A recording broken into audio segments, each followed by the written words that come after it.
Elder Syrinx stood motionless in the observation chamber, his crystalline sensory filaments gleaming under the soft bioluminescent lights. 97 cycles of studying alien minds hadn't prepared him for what he sensed from the approaching vessels. Most species' thoughts flowed like gentle streams or pulsed like quantum frequencies. These minds were different. They roared like solar storms. "Elder, the human colony ships have entered the outer sensor range," reported analyst Ven, her own sensory crystals dimming with concern. "Shall we begin the standard psychological profile?"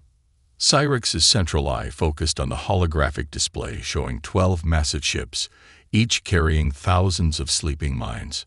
Standard procedure for the Mindweavers was to assess any new species' psychological patterns before first contact.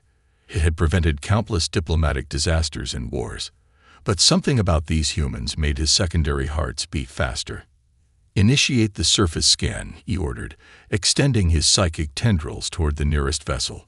The moment his consciousness touched the sleeping human minds, he recoiled in shock. Instead of the usual ordered patterns of thought, he encountered a chaotic maelstrom of dreams and memories. "Elder." Ven rushed to his side as he stumbled backward. "Are you injured?" "Their minds." Syrinx steadied himself against the crystal wall. "They're fragmented, layered. Each human consciousness contains multiple competing thought patterns simultaneously." He'd never encountered anything like it. Most species evolved toward mental harmony. It was more efficient, more stable. These humans seemed to thrive on internal conflict. "Should we abort the scan?" Ven asked, but Syrinx was already reaching out again, drawn by scientific curiosity. This time he pushed deeper, past the surface dreams of the sleeping colonists. What he found made his crystalline structure vibrate with terror. Warfare. Endless warfare. Not just against other species or tribes, but against their own nature. Every human mind contained memories of personal battles, against fear, against limitation, against death itself. They didn't just survive conflict. They evolved through it. Each generation emerged stronger from forces that should have destroyed them. Elder Syrinx. Multiple voices now, his research team crowding around as his crystals began to crack from psychological strain. But he couldn't stop watching the mental images flooding his consciousness. Humans fighting ice ages with fire and fellowship. Humans outlasting predators with tools and tactics. Humans splitting the atom, reaching for the stars, defying every natural law that tried to contain them. "There," he gasped, his voice resonating through multiple crystal chambers. "They're not just another species. They're survival incarnate. Evolution's chosen champions." The observation chamber's emergency protocols activated as Syrinx's mental state deteriorated. The human's dreams were infecting his own consciousness now. He saw Earth's history through their sleeping minds. Extinction events that should have ended them. Wars that should have broken them. Plagues that should have culled them. But humanity didn't just endure. They emerged stronger each time, turning every near-death experience into a stepping stone toward the stars. "Quarantine the chamber," Ven shouted as Syrinx's crystals began emanating unauthorized thought patterns. "The Elder's been compromised." But Syrinx barely heard her. His mind was overwhelmed by one final vision. Humanity's potential future. He saw them spreading across the galaxy, facing horrors that would break any other species and surviving. Surviving. Always adapting. Always becoming more than they were before. As the quarantine field hummed to life around him, Syrinx broadcast one last message to the Mindweaver High Council. "We are not ready for them. No one is ready for them. They are not just another spacefaring species. They are what the universe creates when it needs something that can survive anything." Then his crystals shattered, overwhelmed by the weight of human potential, leaving his research team to face a terrifying question. How do you prepare for contact with a species that turns survival itself into an art form? The quarantine field pulsed with residual human thought patterns as emergency teams rushed in. But it was too late to contain the truth Syrinx had discovered. Humanity wasn't just coming to this sector of space. They were coming to reshape it, just as they had reshaped themselves countless times before. And the galaxy would never be the same. Grand Inquisitor Lix moved through the halls of the crystal spire, her sensory filaments retracted in tight coils of anxiety. Behind her floated 3 containment spheres, each holding a fragment of Elder Cyrix's shattered consciousness, the first recorded case of complete crystal fracture in over 10,000 cycles. "Show me everything," she commanded, entering the sealed research chamber where 5 of the Mindweaver's most gifted psychics waited. Unlike Cyrix's failed solo attempt, this would be a coordinated dive into human consciousness. And someone explain why our most experienced elder broke like a novice's first crystal. Analyst Ven stepped forward, her crystals pulsing with residual fear. The humans' minds aren't just complex, Inquisitor. They're impossible. Each consciousness contains multiple competing reality frameworks simultaneously. Explain, Lix demanded, studying the holographic display of the human ships, now holding position at the system's edge. Most species develop a unified worldview, Ven continued. Their minds follow predictable patterns based on their evolutionary history. But humans, she shuddered, her crystals chiming softly. Humans hold contradictory beliefs simultaneously. They can love and hate the same thing. Fear death while rushing toward it. Dream of peace while preparing for war. That's not possible, one of the other psychics protested. Cognitive dissonance of that magnitude would shatter any rational mind. Exactly, Ven said. But instead of breaking them, it drives them. They draw strength from internal conflict. It's like they evolved to thrive on psychological chaos. Lix absorbed this, her scientific training warring with instinctive horror. Show me. All of you. Synchronized dive into a single human mind. I want to understand what broke Elder Cyrix. The 5 psychics linked their crystals, forming a pentagonal pattern of light. Their combined consciousness reached out toward the nearest colony ship, choosing a single sleeping mind to examine. The chamber filled with their translated observations, crystal harmonics converting human thoughts into comprehensible patterns. First layer, Ven narrated. Surface dreams, normal enough. Family, work, daily concerns. The crystals pulsed faster. Second layer, personal fears and aspirations, still within expected parameters. Deeper, Lix ordered. The crystal's resonance changed, taking on a jarring, discordant note. Third layer, ancestral memory patterns. This is, by the first crystal. The chamber's displays filled with images. Humans fighting massive beasts with nothing but sharpened sticks. Humans surviving ice ages through sheer stubborn ingenuity. Humans facing plagues, famines, wars, learning from each catastrophe, adapting, growing stronger. How far back do these memories go? Lix asked, fascinated despite her growing unease. That's just it. Another psychic answered, crystals trembling. They're not just memories. Every human carries the entire evolutionary history of their species within them. Every crisis survived, every adaptation made. It's all there, ready to be accessed in moments of need. The combined consciousness pushed deeper still, and the chamber's protective fields activated automatically as the psychic's distress peaked. They witnessed humanity's earliest memories, small, vulnerable primates who should have been easy prey. But instead of accepting their place in the natural order, they had dared to stand upright, to think, to challenge the very laws of nature that defined them.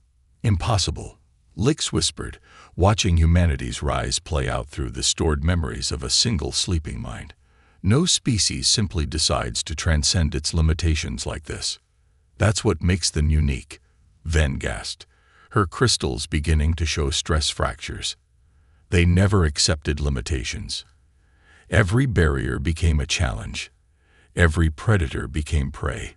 Every natural law became a puzzle to solve. The linked consciousness pushed toward one final layer, and the chamber's emergency protocols blared as the psychic's combined horror threatened to overwhelm the containment fields. At humanity's core, they found something that defied explanation.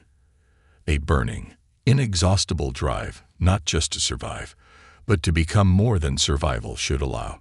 Break the link. Lix commanded as the psychic's crystals began to crack. Break it now. The connection shattered, leaving the research team trembling and changed. Their crystals would heal, but the knowledge they gained would haunt them forever. Now we know what drove Elder Syrinx mad, Ven said quietly, her voice resonating through multiple damaged crystals. It wasn't just the complexity of their minds. It was the revelation that everything we thought we knew about consciousness, about evolution, about the natural order itself. Humans break every rule simply by existing. Lix stared at the containment spheres holding Syrinx's shattered consciousness. We need to warn the High Council. These humans, they're not just another spacefaring species. They're something new, something that shouldn't be possible.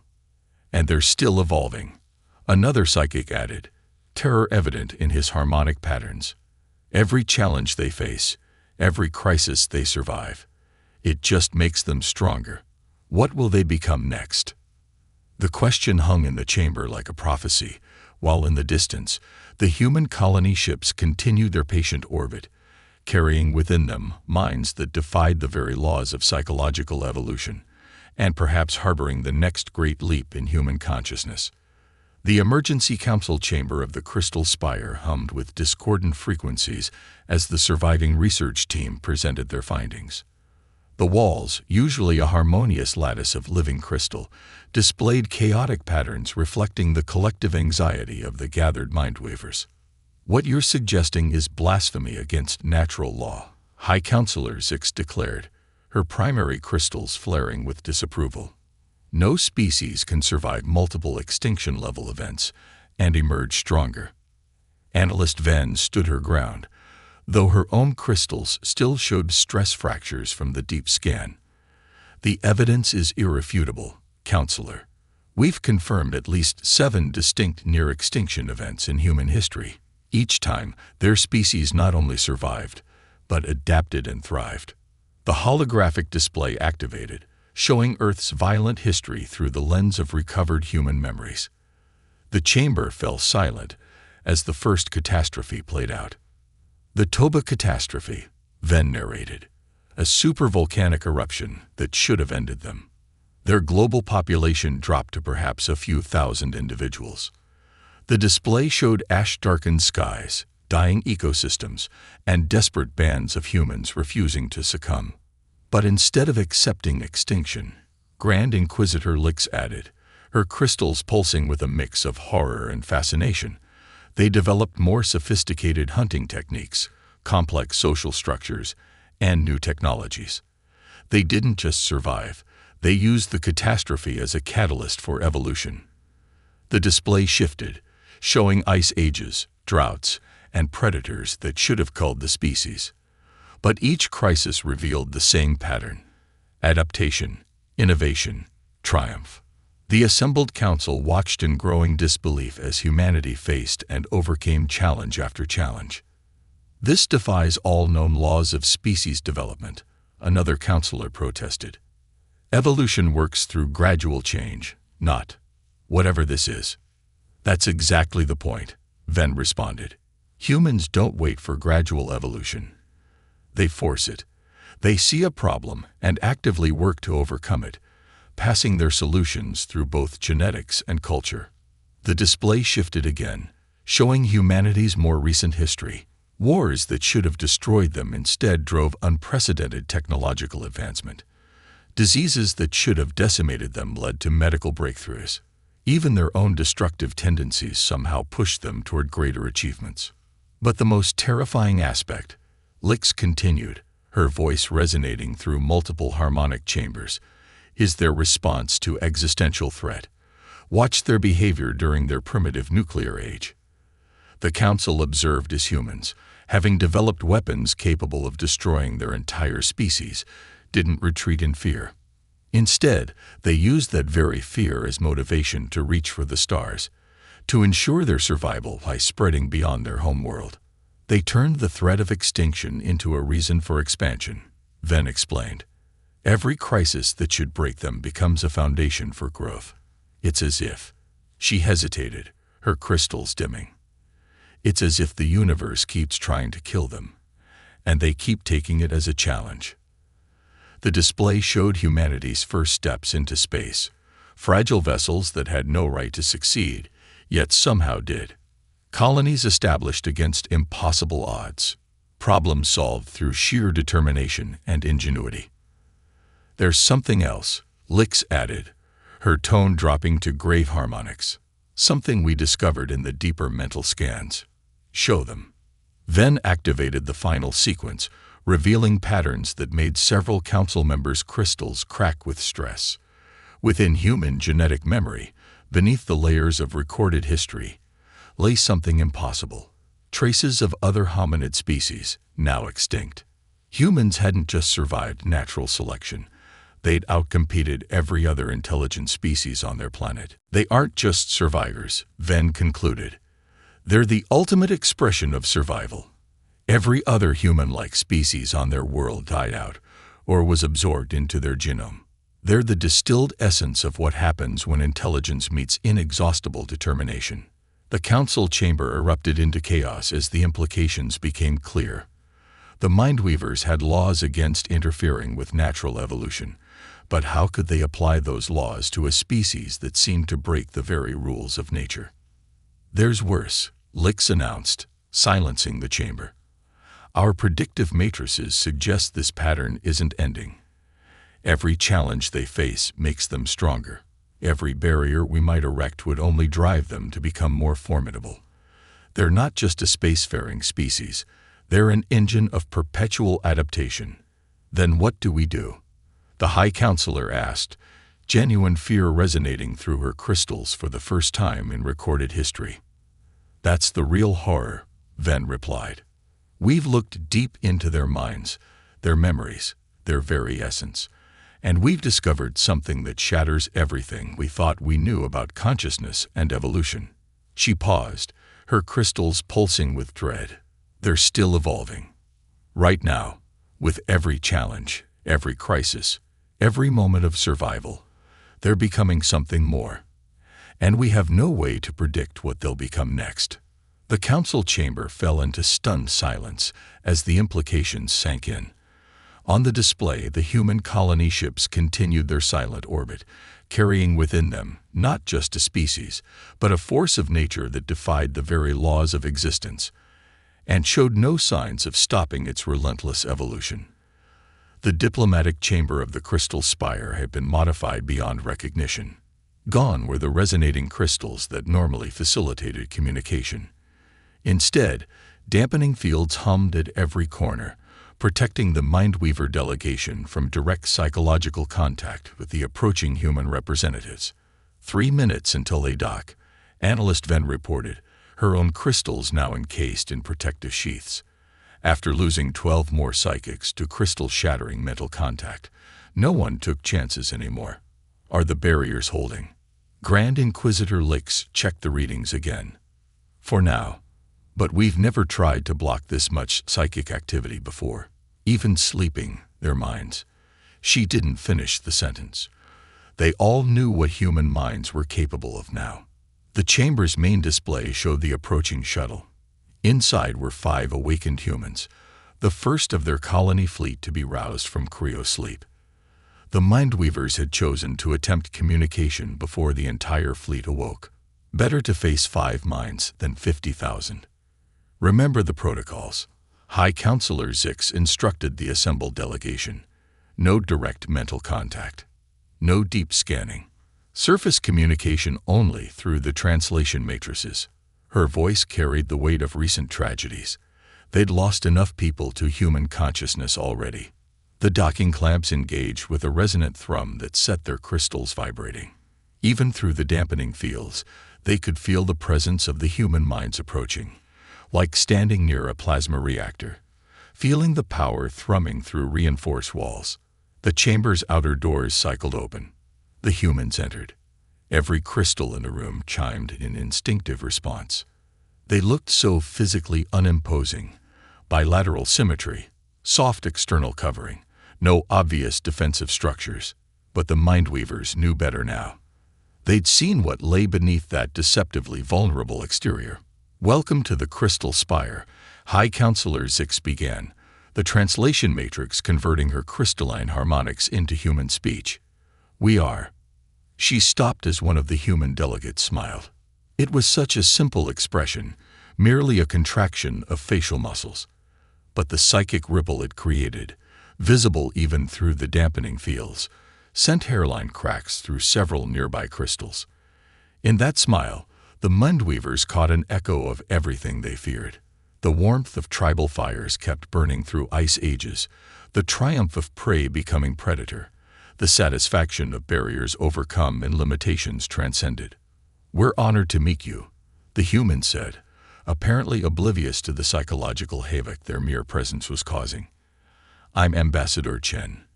We hope this meeting marks the beginning of peaceful relations between our peoples." Peaceful. The word resonated through the chamber like dark humor.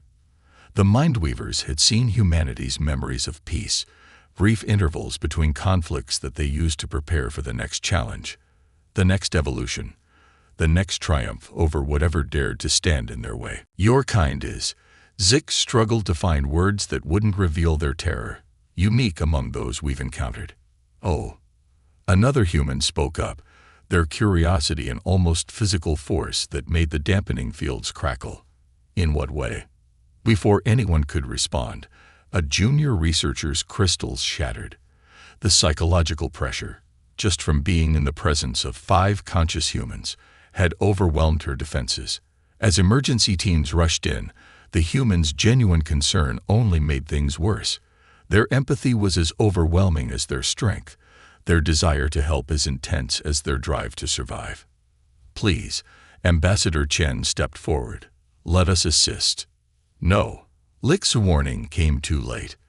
One of the humans touched the fallen researcher's scattered crystals. The moment of direct contact transmitted a burst of unshielded human consciousness through the entire chamber. In that instant, every Mindweaver present experienced a flash of human essence. The relentless drive that had carried them from caves to stars, the unshakable determination that turned every defeat into prelude to victory, the sheer unstoppable momentum of a species that had never learned to accept failure as anything but temporary. Crystals cracked. Minds reeled. Emergency protocols activated automatically, sealing the chamber. "I'm so sorry," the human ambassador said, genuine distress evident in their voice. "We didn't know." But it was their very capacity for remorse, layered over their unbridled strength, that proved too much. 3 more Mindweavers fell, their crystals resonating with frequencies that shouldn't have been possible.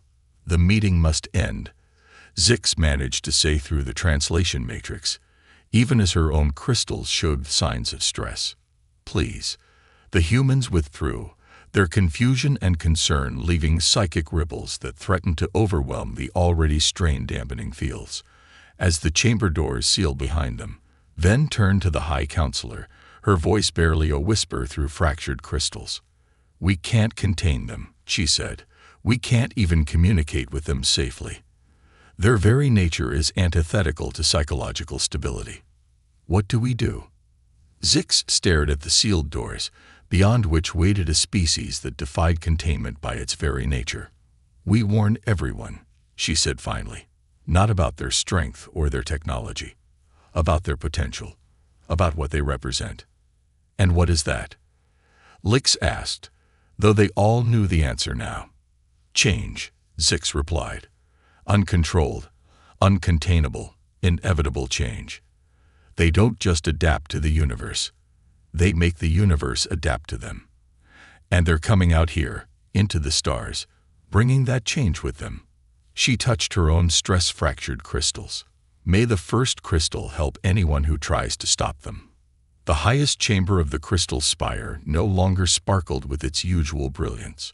Most of its living crystals had been replaced with inert matter, the only way to safely discuss humanity without risking psychological contamination. The remaining natural crystals were dull, stressed, showing the weight of what the Mindweavers had learned. High Counselor Zix faced the emergency session of the Combined Galactic Council, her words carrying the weight of revelation and doom. Representatives from 17 spacefaring species waited in fearful silence as she activated the sealed findings. "We now understand why human minds shatter our crystals," she began. "It's not just their complexity or their potential, it's their fundamental nature. They are not what we thought they were. They are not even what they think they are." The chamber's displays activated, showing the final analysis compiled from the shattered remains of dozens of psychic researchers' crystals. The data was incomplete. No intact mind could hold it all. But what remained was enough to terrify every species present. Most intelligent life, Six continued, evolves to fill a niche, to find stability, to achieve harmony with their environment. She gestured to the assembled representatives. "Look at us all. The floating minds of Centauri evolved perfect telepathic unity. The Silicon Collective achieved digital transcendence. The quantum core found resonance with spacetime itself. We all found our place in the cosmic order." The displays shifted, showing human history in all its chaotic glory. But humans never stopped, never settled, never accepted their place. Six's crystals pulsed with stressed harmonics. "We thought they were like us, another sentient species reaching for the stars. We were wrong. They're not a finished product of evolution. They're evolution itself, given consciousness and purpose." The chamber erupted in multilingual chaos. The Silicon Collective's representatives began emergency data backups. The quantum core's harmonics threatened to destabilize the artificial crystals. "Impossible," the Centaurian delegate transmitted. "Evolution is a process, not an entity." "That's what we thought." Grand Inquisitor Lix stepped forward, her own crystals heavily shielded. "Until we look deeper, every other species reaches a point of evolutionary stability. Humans, they've turned instability into an art form. They don't adapt to environments. They adapt environments to themselves. They don't accept limitations. They take them as personal challenges." The displays showed humanity's latest achievement. Their colony ships. Not just vessels, but extensions of human will, carrying them beyond every natural boundary. "And now they're coming out here," Ven added, her voice resonating through backup crystal prosthetics. "Into the galaxy, into our ordered, stable society, bringing with them something we never thought possible: directed evolution, purposeful change, the power to look at the immutable laws of nature and say no." The chamber's artificial crystals hummed with growing fear as the implications became clear. "We have 3 options," Six announced. "First, we try to contain them." She paused, letting the absurdity sink in. "We've all seen how well barriers work against humans. They take it as a challenge, and we already know what happens when humans face challenges." The displays showed scenes of human triumph over adversity, each victory leading to exponential growth. "Second, we try to destroy them." This time, the pause was heavy with shared horror. "Even if we succeeded, and our simulations suggest we wouldn't, the attempt itself would prove to them that the galaxy is hostile. We've seen what they do with hostile environments." No one needed reminding of how humans transform threats into opportunities. "Which leaves the third option," Lix said quietly. "We accept what they are. We accept that the galaxy we knew, stable, ordered, predictable, ended the moment they achieved spaceflight. We accept that change itself has achieved consciousness and is now walking among us wearing human form." The combined council sat in stunned silence as the final analysis played across the displays. Projections of human development over the next 1,000 years. Even the most conservative estimates showed them reshaping the galaxy not through conquest or technology, but through their mere existence, their refusal to accept things as they are. "They're not going to destroy us," Six concluded. "They're going to change us. Not by force, but by example. By showing us possibilities we never dared imagine. By proving that the impossible is just another barrier to overcome. By being what they are, evolution incarnate." The chamber's artificial crystals resonated with a new frequency. Not fear now, but awe. The assembled representatives faced a truth that would reshape their understanding of life itself. The universe tries to impose order, Venn said softly, to establish patterns, to set boundaries. And then it created humans, a species that takes boundaries as suggestions, patterns as challenges, and order itself as something to be transcended. So what do we do? The Centaurian delegate asked. Zix touched her stressed crystals, feeling the weight of the decision. We watch, we learn, we adapt, because that's what humans would do. And maybe, just maybe, that's why they exist. To teach the rest of us how to break free of our own limitations. To show us that evolution doesn't have to end. That change doesn't have to be feared. The displays showed the human colony ships one final time. But now everyone saw them differently. Not as vessels carrying a new species into the galaxy, but as seeds of change scattered among the stars. Evolution itself had achieved consciousness, put on a human form, and decided to reshape the cosmos. And the cosmos, for the first time in billions of years, would have to adapt to life, instead of the other way around.